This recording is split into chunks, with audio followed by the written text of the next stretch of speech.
ఇంటికి వచ్చి చిందరబందర సామాన్లు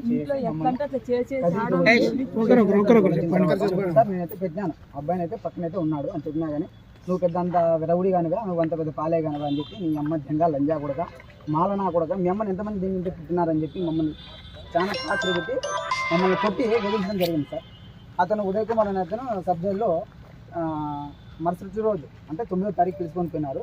12వ తారీఖు రిమాండింగ్ పెట్టినారు సార్ అక్కడ సిద్దిపేటలో. పెట్టిన తర్వాత మళ్ళీ అక్కడ నుంచి మళ్ళీ సిఐ గారు అక్కడ సిద్దిపేట వాళ్ళు సబ్ జైలుకు ఇక్కడ రిమాండ్కు ఖండించలేదు పిలుచుకున్నప్పుడు చెప్పినారు సార్. నేను ఇట్లా కొట్టినా సార్ బలవంతంగా అని చెప్పి అక్కడ జడ్జి గారికి కూడా చెప్పినాడు మా అతను. చెప్తానంటే సరేలే అని చెప్పి మాట్లాడి స్టేట్మెంట్ రాసేసుకొని మళ్ళీ సబ్ జైలుకు రిమాండ్కి పంపించినాను. అక్కడ పంపించిన తర్వాత మళ్ళీ 2.5 నెలల తర్వాత బెయిల్ మీద మేము ఇంటికి తీసుకొని వచ్చినాం సార్. తీసుకొని వచ్చిన తర్వాత నాకు చెవు ఇక్కడ వినపడలేదు అని చెప్పానంటే అనంతపురము ప్రభుత్వ హాస్పిటల్కి పిలుచుకోవడం జరిగింది సార్. అక్కడ పిలిచిపోయిన తర్వాత బాబు ఇది కొట్టడం వల్లనే ఇది అట్లా అయింది అని అంటే ఎమ్మెల్సీ కేసు అవుతుందని అంటే సార్ నేను కూడా దానికే వచ్చినాను, ఎవరు కొట్టినారంటే ఇట్లా పలానా పోలీసు వాళ్ళు అని చెప్పి చెప్పినారు సార్. ఎమ్మెల్సీ కేసు అవుతుంది బాబు ఉండేనా అని అంటే సరే ఉండేలే సార్ అన్నారు సార్. అంటానంటే మళ్ళీ ఎమ్మెల్సీ కేసు కాకుండా వాళ్ళు తారుమారు చేసి కంప్లైంట్ ఏమి ఎఫ్ఐఆర్ కట్టుకోకుండా మామూలుగా పెట్టేసినారు సార్. మళ్ళీ ప్రైవేట్ కేసు మేము వేసినాం సార్. తమ్మిశెట్టి మధు గారి మీద సిద్దిపేటల మీద కంప్లైంట్ చేసినాం. కంప్లైంట్ చేసిన తర్వాత వాళ్ళకు నోటీసులు వచ్చినాయి సార్. నోటీసులు వచ్చినప్పటి నుంచి మా ఇంటికి రావడం మమ్మల్ని టార్చర్ పెట్టడం సార్. ఇదే ఒకటే రామాయణమే. అప్పటి నుంచి మా ఊడు కనపడకపోకుండా ఎస్కాండ్ అయిపోయింది సార్.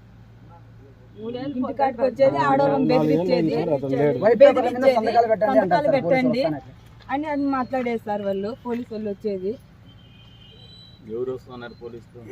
పోలీసులు సిద్దిపేట వాళ్ళు వచ్చినారు, మా కదిరి వాళ్ళు వచ్చినారు సార్. మీరు రండి డిఎస్పీ దగ్గరికి రండి, లేదంటే సిఐ రూరల్ సార్ పిలుస్తున్నారు రండి అంటారు కానీ వాళ్ళ పేరు కానీ వాళ్ళ నెంబర్ కానీ ఏమి ఇవ్వరు సార్ వాళ్ళు. ఈ సబ్జెక్ట్ ఆల్రెడీ మీ దృష్టికి నేను తీసుకొచ్చినాను.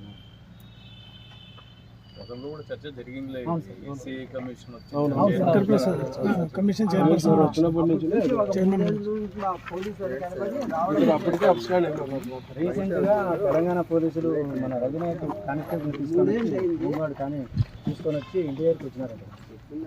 కేసు ట్రేవల్ చేసుకోవాలా వాళ్ళు ఆడన్నారు చూపించండి.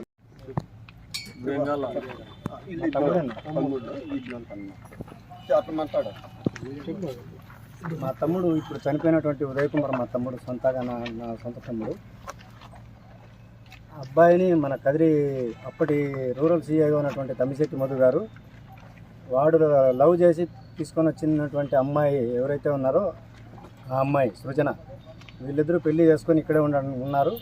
అయినప్పటికీ కూడా వాళ్ళు అక్కడ తెలంగాణ పోలీసుల యొక్క వాళ్ళ టార్చర్ ఎక్కువై వాళ్ళ యొక్క ప్రోద్బలంతో మనకు రూరల్గా ఉన్న సిఐ తమ్మిశెట్టి మధు గారు మా ఇంటి మీదకి జరబడి ఇంట్లో ఉన్నటువంటి వస్తువులు చిందరవందర చేసి ఇంట్లో ఆడవాళ్ళను నానా దుర్భాషలాడి మా తమ్ముడు ఇంకా నిద్ర లేలేదు 4:30కి ఎర్లీ మార్నింగ్ వాడిని కొట్టి తీసుకెళ్ళి మధ్యాహ్నం వరకు వీని చిత్రహింసలు పెట్టినారు కదిరి రూరల్ స్టేషన్.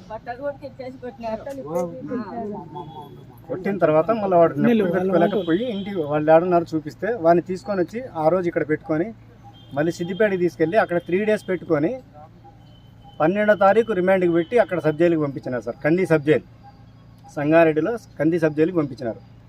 అక్కడ వాళ్ళు ఆఫ్టర్ 2.5 నెలల తర్వాత బెయిల్ వచ్చింది. బెయిల్ తీసుకొచ్చినాము, పర్సనల్ బెయిల్ తీసుకొచ్చిన తర్వాత వాడి చెవు నొప్పి బాగుందని చెప్పి అక్కడికి వెళ్తే గవర్నమెంట్ హాస్పిటల్ అనంతపూర్లో చూయించుకుంటే చెవు వినపడదు, ఏదో దెబ్బ తగలడం వల్లనే ఇది అయిందని చెప్పి వాళ్ళు డాక్టర్ గారు చెప్పడం వల్ల ఈఎన్టీ డాక్టర్ గారు వాడు అనంతపూర్ కోర్టులోకి వెళ్ళి ప్రైవేట్ కేసు వేసినాడు.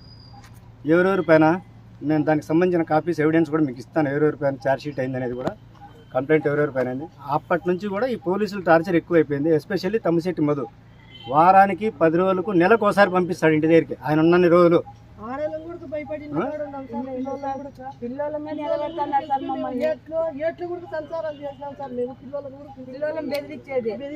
పోలీసులు అనే వాళ్ళు రక్షక భటులు మాత్రం ఉండాలి కానీ భక్షక భటులు కాకూడదు. ఆడవాళ్ళ పైన దుర్భాషలాడము, ఆడవాళ్ళని బెదిరించడం ఇది పద్ధతి కాదు. పద్ధతులు మార్చుకోవాలి పోలీసులు.